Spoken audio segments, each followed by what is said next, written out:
समर्पित ओम श्री महागणपति देवताभ्यो नमः।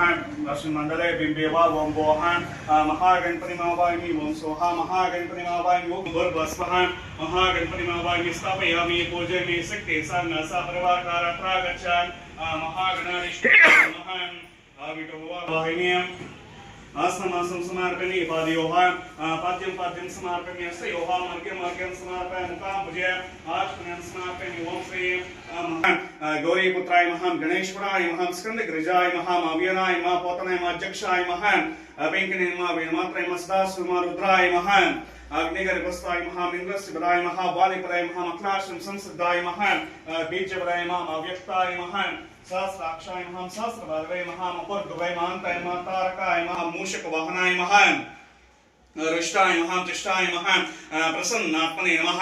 इति श्री महागणाधीश्वराय नमः। महं वेदोत्र मंत्र पुष्पाणि समर्पयामि मरहवन् तुरी विना संभूतं ननागुण संगतं पुष्पं समर्पयामि।